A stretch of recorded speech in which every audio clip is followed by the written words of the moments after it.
Have you ever looked at your roster and all the years, time, money, whatever it might be spent? You sit there and you look at that one character and it's like, dang, what have I done?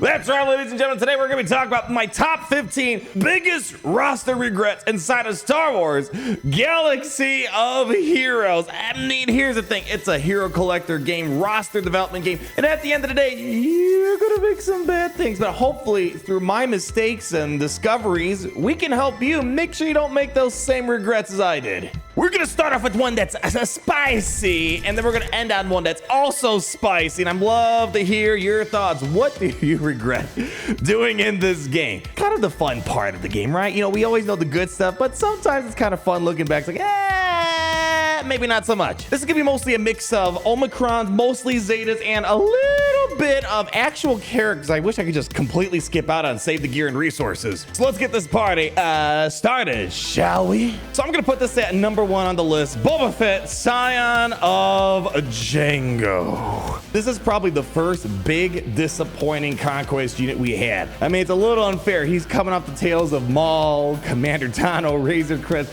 Not really good to follow up after that. What I'm mostly referring to, at one point I would have said the entire character. I just completely could have skipped out on. Recently, thank goodness, the Tuskens in 3-3 make a lot of use out of Boba Fett's Scion of Django if you have that Tusken chieftain Omicron. So that's the good thing that's making me not completely regret him in totality. Mostly we're going to talk about the actual Omicrons on Boba Fett's Scion of Django, all of them. I get this question a lot. Should I overinvest in Boba Fett's Scion of Django? Go nuts on him? I mean, if you like the character, go for it. I mean, some people just drool over this guy. Here's the thing. Everything this guy can do, I can sort of do without him. What I'm meaning, everyone always says, oh, he could beat Lord Vader. First off, what can't beat Lord Vader? That's number 1. But secondly, to be a bit more fair, when you look at the scoundrel lineup that's utilized to beat Lord Vader, it's basically you can do it without Lord Vader. Just do Fennec Lead, Beskar Mando, Grief Karga. You guys know the drill at this point. Yes, maybe Boba Fett's Scion of Django is a slightly better lead than Fennec, but I feel like I could do basically 95% of what I could do without him without having to spend 3 Omicrons on him. So if you're someone that doesn't care about territory wars and you already have a good scoundrel team, I really think this is a character you can just completely skip out on and maybe utilize him for Tuskens. Definitely still a disappointing conquest unit. Yes, he's got a little bit of a redeeming fact that doesn't make him the worst conquest, but he's definitely bottom tier. Oh man, this still kind of burns a little bit. So here's the thing about what I do. I'm always trying to be on the forefront of theory crafting, on the forefront of discovering new things, and also reviewing things. So when people either want to spend money right away, maybe a little bit down the road, or for those that are coming many months later, free to play, I want to make sure I kind of highlight the full potential of what a character has to offer. But with that means I'm generally spending resources I'm not too sure I'm sold on, and I can't get those resources back. So I don't want to say it's 100% a regret. It kind of just comes with the nature of being the king of Trapeze, God's gift to gaming, and yeah, we don't need to go on the list, but I'm gonna put Saw Gerrera on the list. So the good thing is you only need him at Gear 12 to get the Calcasses, and as it stands right now, as much as I really kept trying to impress myself and others with this character, like I was trying really hard to try to find those upsides, I just can't quite see the logic in giving him an Omicron, especially. I gave him Omicron, gear, relics, above and beyond what he needed to be at. The leftover rebel fighter gang that he's trying to put together, it's just okay at best. I was really hoping that Freedom Isn't Free Omicron was gonna really ramp things up. The coolest thing I maybe saw with him is with Kyle Katarn and Saw Gerrera. Otherwise, you know, for the most part, Wampas, Imperial Troopers, the list goes on and on what can beat this guy. So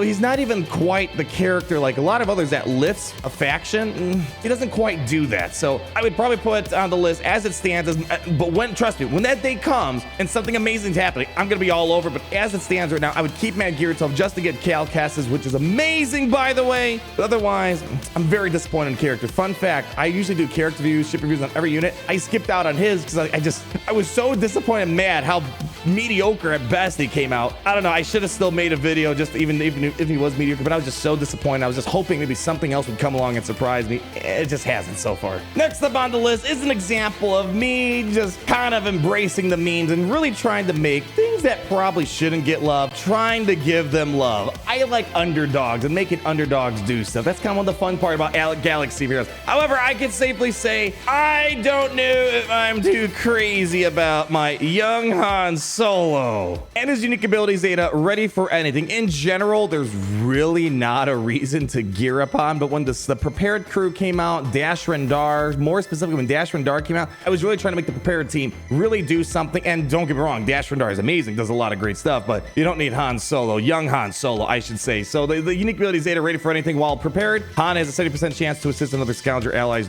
attack during their turn, limited once per turn. I think the issue is here. Dash Rendar, amazing, but you want to put the other amazing characters with Dash Rendar, and unfortunately, young Han Solo doesn't cut it. So I would say probably I would put the Zeta I regret and the gears and the unnecessary relics I put into him, and he doesn't even have a ship, so I can't even like recommend this at all for any reason. So for that matter, it's plain and simple, and it's fine. I don't mind sometimes just doing some meme stuff. Sometimes maybe stuff turned out to be pretty dreamy. Look at Pow. We were joking, haha, let's put a Zeta on Pow. He's kind of amazing with Mon Mothma. And we can think of other situations where things that you're not sure are going to be great, it turns out to be really good, and then everyone starts adopting it like wildfire. Overall, though, I'm going to put it on the list. Maybe not as big of a boo-boo as some other stuff. This is kind of more out of a passion of fun and really trying to fully experiment with the entire Scoundrel team of Dash Rendar. We're going to have a nice like flavor of a variety of different things, ranging from just complete regrets to minor regrets, just tiny things. This is going to be one of those tiny things, and mostly meant to try to save you resources. I'm talking about Visas Mar. So when Starkiller came to fruition, we're on the hunt to find that ideal unaligned light side force user, and for the most part, I'd say 70% of the time, it's going to be Visas Mar, maybe even higher than that. Visas Mar is the go-to. And of course, when you're testing things out, what I try to do is I try to give them their best foot forward. I throw on Zetas and stuff like that. And Return the Light is one of those Zetas that everyone wants to get Starkiller at some point. And you're probably going to use Visas Mar. She just needs to be there and exist. You don't need to go on her Zetas. Her Zeta ability kind of sucks. I think it was mostly designed back in the day when the Sith Raid came out that she would be helpful in the Sith Raid.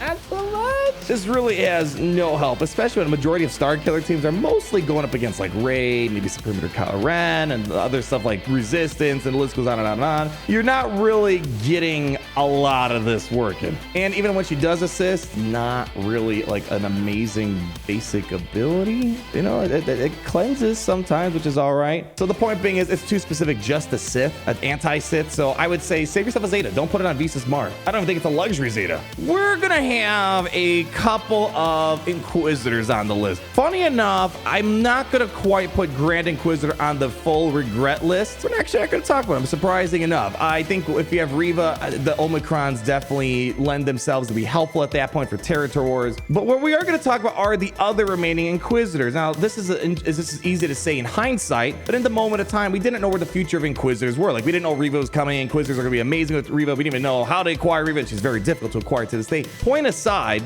the point is, as the team grew, people had to get kicked out. Before Grand Inquisitor, you were left with the marquee characters, and we weren't sure who was going to kick. Once Grand Inquisitor came, generally it was 8th brother or 2nd sister that got the boot. And then when Reva came, then it became 2nd sister and 9th sister got the boot. But the first Zeta I want to talk about is the 2nd sister Zeta. So the reason, well, here's the thing, you need to have it at Relic 5 just to get Grand Inquisitor unlocked, and therefore it needed to unlock Reva, of course, down the road. Issue I have here is that I don't really think you should be going too hard on Zetas unless you want to just give that extra little bit of edge to the TIE Interceptor, which is a better unit than the actual character, and it's always being used in the fleet meta. And it's more of a hindsight thing, as if you are going to build up Inquisitors because you are going to get into a guild that gets Reva. I would say try not to overinvest in sexes. Just get her to Relic 5 to get Grand Inquisitor, and I just wouldn't really apply the Zeta on everyone is expendable. And once you do get Reva, and even when you get Grand Inquisitor, you're probably not going to use her except for her ship. Maybe you throw in a Sira Junda team, but I don't really think the Zeta is going to be too worth it in the end. So it's more, if she was kind of a cornerstone, I could see this being a bit more usable, but right now in my roster, I'm just not utilizing her as much as I wish I could. This is a very expensive team, Kyrotex and Zetas, and I'm trying to help you guys cut corners where you can. I'm gonna put a little spicy one on here. Dark Trooper. And people are like, oh my God, I can feel like the palm sweating and mom's spaghetti going on in the chat right now. Hold your horses. I love the character.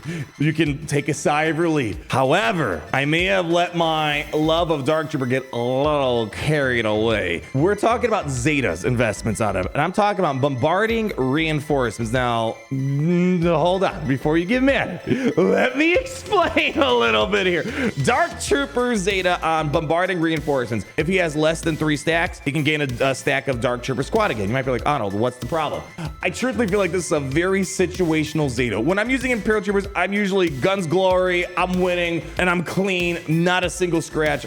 The Zeta had no application. And Imperial Troopers are kind of an all-in, all or nothing type of thing. You're either gonna win gloriously or you're gonna lose horribly. And there's, I will say there's those odd situations where maybe popping this, getting that extra stack got me the win. Let's think of, for example, Imperial Troopers 3 versus Darth Heaven. It can get a little messy. It usually comes down to Peta, Dark Trooper kind of carrying it themselves. Is it as regretful as other stuff? No, but I can definitely see myself living without the Zeta. Not too often am I needing the Zeta. Oh man.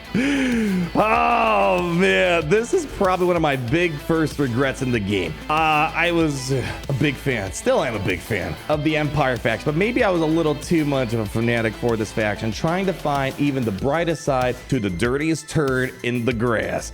Gar Suckson, as the name would suggest. I was trying my best to make Mandalorian Retaliation do something amazing. Oh boy, let's just say, yeah, it never happened. All this Zeta on the lead does, I mean, even in general, I kind of regret gearing this character as far as I did. Whenever an Empire ally uses the basic attack, they recover 5% health. Wow, way too situational. The good news is this: all the gear, the relics, the Zeta does help out his ship, which is miles upon miles better than the actual character. And sometimes that extra Zeta, that extra little speed difference kind of makes a big deal. But the character itself, it's just a garbage character across the board. I mean, he's got Mandalorians very valuable, Empire very valuable, not being really utilized at best because of his tank tag. You can make him taunt on a Lord Vader or Sith Eternal team. Otherwise, just completely skip out on this character unless you want to really just take your Gar Sucks and gauntlet to the edge, but you don't really need to go that far. There's not much to say. It's one of those characters I tried making work, and I found very minor things at best, and there are just way better options out there. I wish I'd rather have the Zeta. I'm always starved for Zeta nowadays. I'm looking at that, it's like, man, I wish there was a refund button. Okay, another one on the list here. We're looking at Hut Cartel. Gamorian Guard. Now, of course, I gotta relic him up, gear him up for Jabba, so no regrets there. However, the issue comes with the character's Zeta himself. On Loyal Enforcer, he turns into a wannabe Royal Guard. If the ally in the leader slot is Hut Cartel, whenever another Hut Cartel ally falls below 70% health, while Gamorrean Guard is defense up, he taunts and gains protection up for 2 turns. Now, I want to say this. This is if you do want to take Gamorrean Guards to crazy relics. He could be very useful at relicing the Crate Dragon Raid as a feasible tank to put in. I'm not going to argue with that, but you don't need him to do that stuff. So I want to put that out there first. I'm just not using this guy at all. I think the problem is in the Hut Cartel in general. There's a lot of great Hut Cartels that you can put in there, and Gamorrean Guard is really never really making the cut. And if you make your Hut Cartel team a little too skimpy, it becomes a little too easy to beat. So that's the issue that we're having with Gamorrean Guard. Not really seeing him in Territory Wars, the Territory Battle Omicron, not interested in it. It's nice they tried touching him up a little bit, but I don't think they really did enough. So I'm not going to complain I had to gear him up. We had to. There's nothing wrong there, but I don't think you should go as far as throwing the Zeta on. I'm just not getting the mileage I want out of him, and so far there's nothing else. Unless they create a Gamorrean Guard ship that makes that Zeta helpful, I'd say skip out on it. Definitely a bit of a regret there. Okay.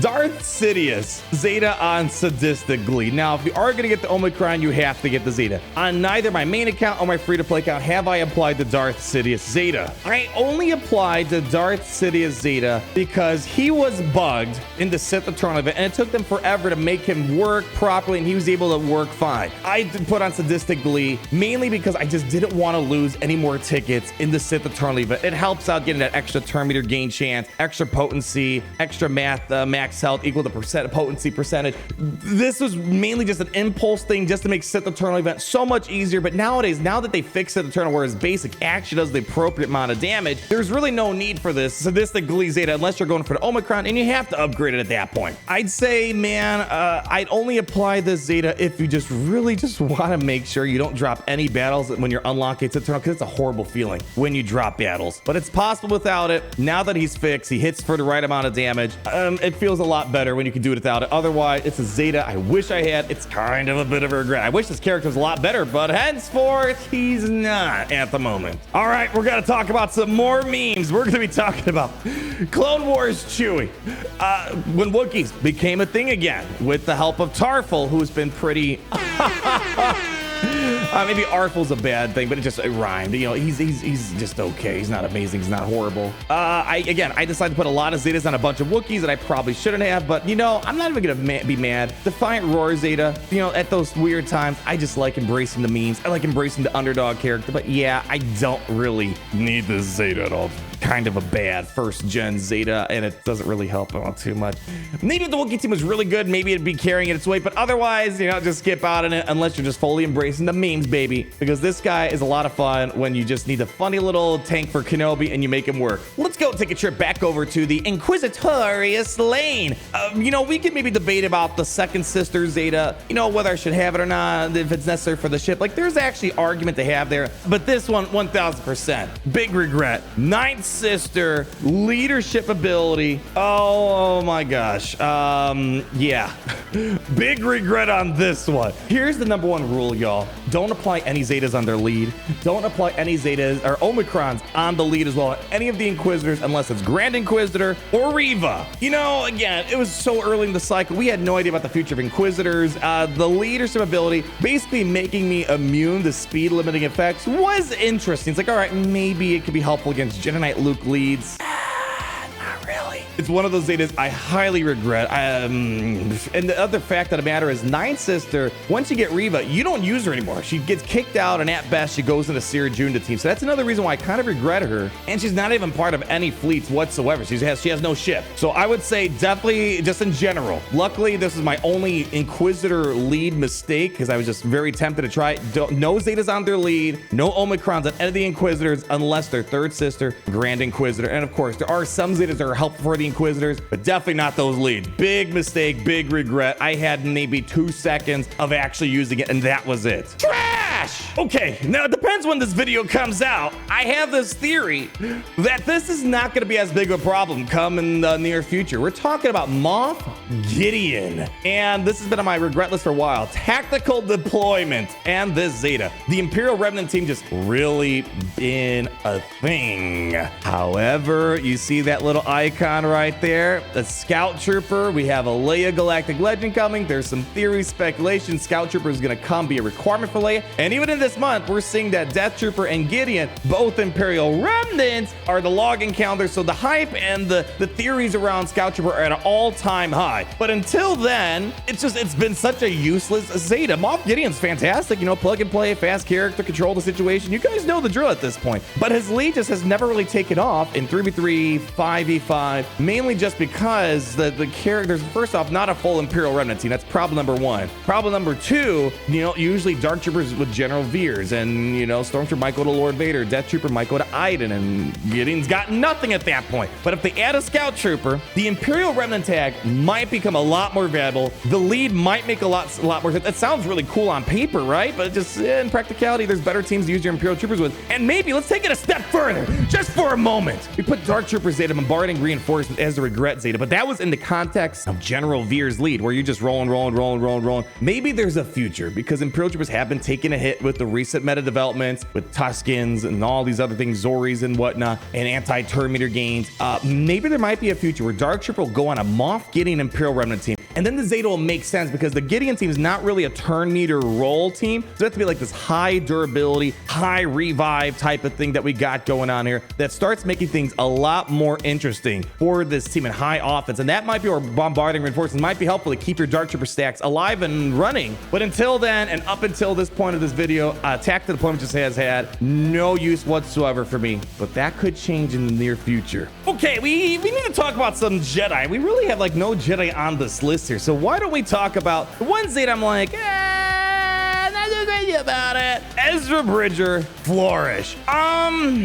Man, I mean, I'm a bigger fan of unique ability Zetas, and if it's gonna be a special ability, it's gotta be something that's amazing. This isn't quite amazing. I think one of the biggest issues is Ezra Bridger, you know, doesn't really have like a go-to team. You know, like Phoenix generally right now seems like they're best without Ezra. You know, the Jedi team are generally best without Ezra. So I'm not really getting the mileage I was hoping to get out of this guy. I think that's really what it comes down to at the end of the day. He's not a character that's important in any sort of any stretch of the matter. And even when he was a little bit more important in some of the Phoenix lineups, so I just never really saw this to be as a must-have Zeta. It's a Zeta if you're going for Phoenix, building up Jedi, building up Phoenix, whatever the case might be. I'd say to skip out on this Zeta. Nothing really too special about it right now. I mean, I guess it helps out the ship a little bit, so that's an upside. Otherwise,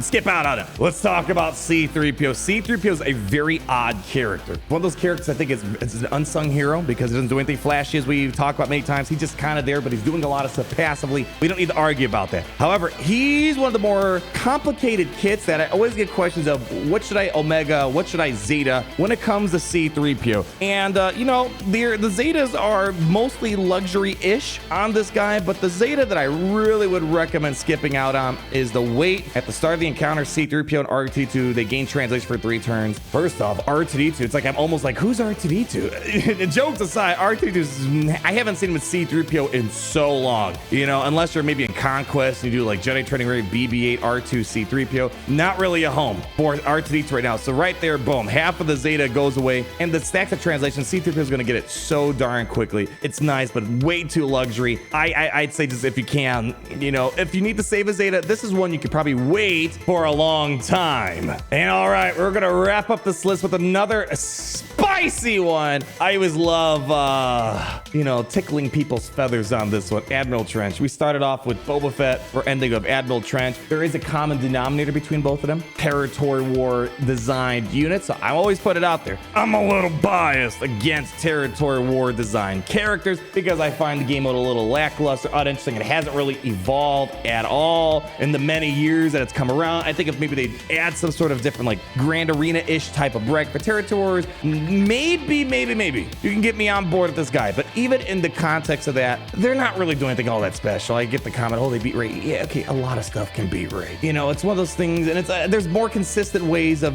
beating Rey than Admiral Trench, in my opinion. It's nice, at least he does slightly lift the Separatist in Grand Arena.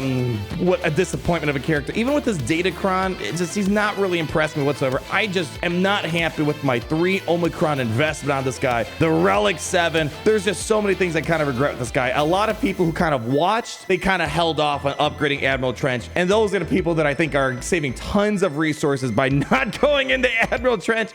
You're doing fine, I think. I'd say, yeah, at least get him unlocked. You never know when that day's gonna come. I have this theory that maybe next year he's gonna get a capital ship.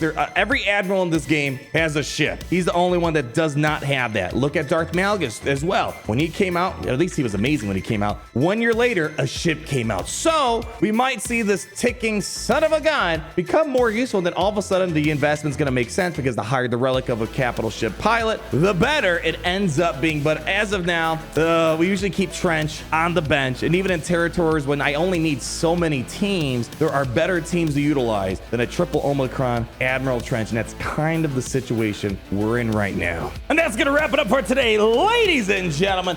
Truthfully, when it comes to character development, the Zetas and Omicrons more specifically, you know, that's kind of what I'm trying to help you guys out here. I'm always trying to get on that front line, and a lot of times when we're trying to test out stuff, it's like, you know what, skip out on this, skip out on that, or even some things like in hindsight, it's like, you know, this isn't really standing up to the test of time all that well. Hope it helps you out, and it's kind of just fun reflecting, looking at my roster and all of its glory and say, yeah, we could have done something a little bit better there. At the end of the day, we're here having a good time and hopefully giving you that roster advice to make sure you're on the straight and narrow, and be sure to hit that like, comment down below on your biggest regrets in Galaxy Heroes when it comes to your roster. And always remember, until we meet again, that it's great to be in the Empire today. Oh, it's great to be in the Empire today.